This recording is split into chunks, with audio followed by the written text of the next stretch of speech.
On January 27, 2013, Elisa Lam began her journey off a train from San Diego to downtown Los Angeles. Elisa Lam was 21 years old when her corpse was found floating side up inside one of the Cecil Hotel water tanks. Originally from Canada, Lam had come to Los Angeles on what she called her West Coast tour. This trip was supposed to be a getaway for Lam, as she suffered from depression and felt she needed a break from life. She had planned to stay for 4 nights, checking out on January 31st to go to her next stop. Unfortunately, the Cecil Hotel was where she met the end of her trip. In order to get a sense of Elisa Lam's journey, we decided to retrace some of her steps while she was in downtown LA. On the afternoon of January 31st, Elisa Lam made her way to the infamous Last Bookstore, a popular little bookstore known for its artsy design and vintage feel. There, she bought a few books and records as presents for her family and friends. According to Josh Dean's long-form article, American Horror Story, The Cecil Hotel, the manager states that Lam was very outgoing, very lively, very friendly.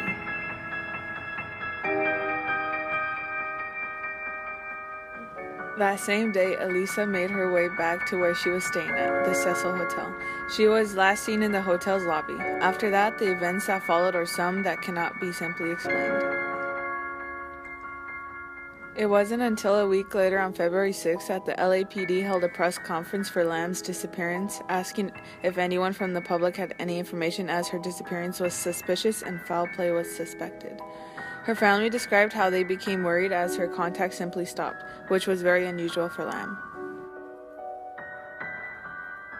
On February 13th, the LAPD released a video of Elisa Lam in the elevator of the Cecil Hotel a little after midnight, which are the last image of Lam alive. In the video, Elisa Lam is making very strange and erratic movements. At first, she clicks one button and then moves back, as if she was waiting for it to move. However, the door never closes. Elisa Lam then leans forward and looks down the hall in a very exaggerated manner, then immediately jumps back into the elevator. It's almost as though she's frightened and hiding from something.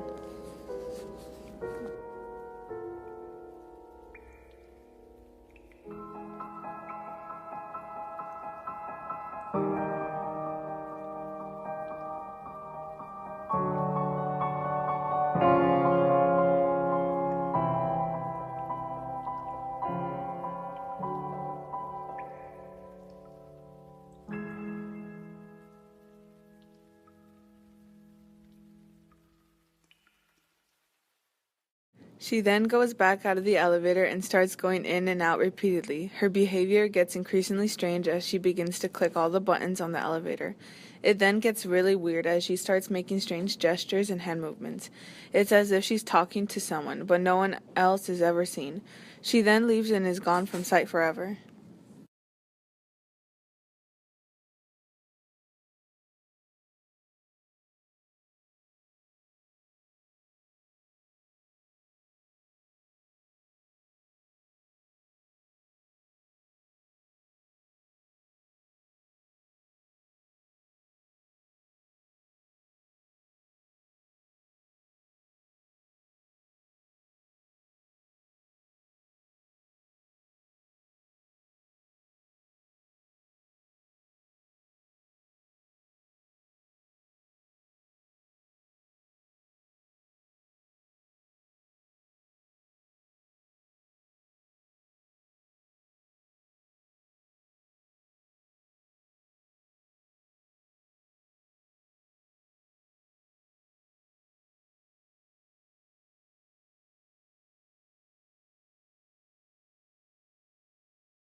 "5 days after the release of this video, guests at the Cecil Hotel began complaining about the water.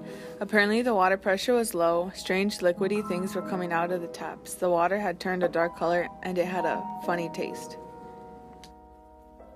On the morning of February 19th, a maintenance worker went to check on the water tanks that were located on the top of the hotel. That is where Elisa Lam's corpse was found floating in the water. She was found at the bottom of the tank, nude, with the same clothes as those seen in the video nearby. The Cecile Hotel is mostly recognized for Elisa Lam's death and is an inspiration for American Horror Story Season 5 Hotel. However, Elisa Lam's death was not the only gruesome event that occurred at the hotel. This serial killer, Richard Ramirez, also known as the Night Stalker, resided on the top floor of the Cecile Hotel. He terrorized the streets of Los Angeles from 1984 to 1985, killing about 13 women. It is believed that he would dump the bodies of his victims in the dumpsters found behind the hotel. Another serial killer, named Jack Unterweger, which was believed to gain inspiration from Richard Ramirez, sexually assaulted and murdered 3 prostitutes during his stay at the hotel. There have also been a number of suicides and other paranormal activity that has gained the hotel its dark reputation. During the 50s and 60s, the hotel was considered a suicide hotspot. In April of 1929, a 33-year-old woman named Dorothy Robertson from San Francisco was found wandering around the Cecile Hotel for 3 days. According to some reports, her husband had just died, and she had attempted to poison and kill herself at the hotel. In 1931, W.K. Norton, who was 46 years old, went missing from his home in Manhattan Beach and was found dead from poisoning inside of a room he checked into at the Cecile Hotel. He was discovered by a maid. Police found capsules inside his vest pocket that contained poison, which led the police to believe that Norton had ended his own life. In 1934, Louis D. Borden, who was 53 years of age, was found dead in one of the hotel rooms. Police report that Borden had ended his life because of ill health. Razors and farewell notes were found around his body.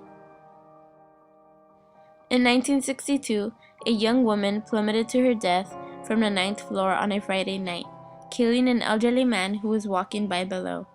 This happened after a marital dispute with her husband. In 1937, Grace E. Magro, 25 years of age, jumped from a hotel room.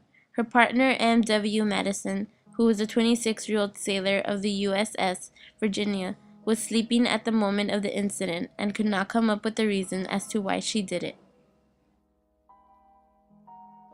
Perhaps the saddest death to occur at the Cecile was that of Pigeon Lady Goldie Osgood, a retired telephone operator who frequently fed the pigeons in nearby Pershing Square.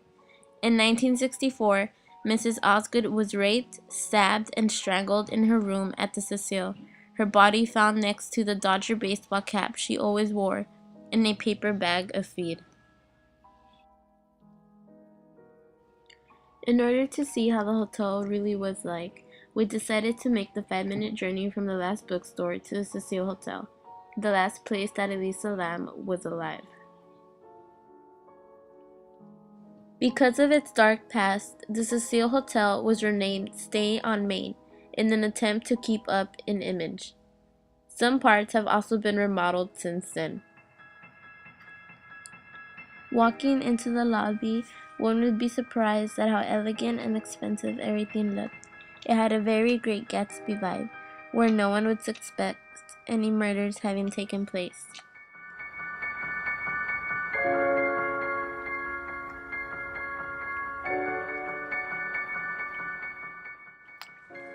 As seen here, the elevator has been remodeled since the video with Elisa Lam. Its 4 walls have been covered with mirror and painted over at the top. That way you can see your whole reflection and more.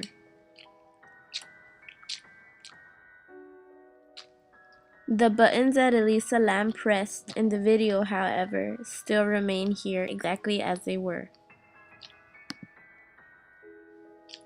Inside of the hotel, however, was a different story. The rooms looked very old and worn out and gave off an eerie feeling. The hallways looked outdated and twisted around in strange ways. Inside the hotel was almost as if you had gone into the past.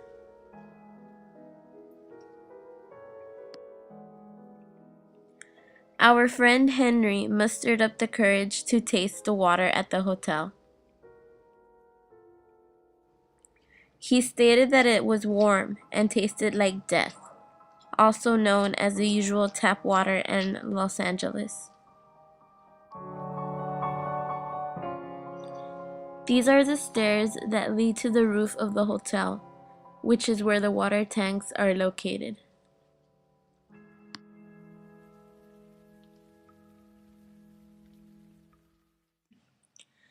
Although we did survive our trip to the infamous Cecile Hotel, it is still hard to determine what truly happened to Elisa Lam. There are multiple theories revolving her case. Some believe she died because of paranormal circumstances. The dark history of the hotel seems to have a bad omen on those who reside there, and her video leaves us thinking she could have been speaking to some type of paranormal figure.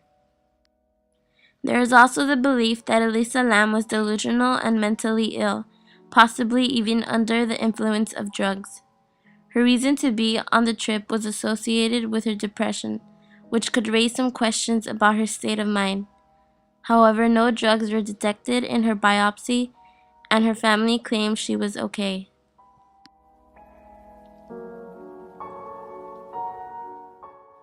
However, questions still exist. How is it that Elisa Lam was able to open the heavy lid of the tank all by herself? How could no one have seen her reach the top of the roof? Why was she acting so strange in the elevator? Who was she talking to? And why or who would want Elisa Lam dead? No one knows what happened to Elisa Lam except Miss Lam herself. It is possible that her case may never be resolved.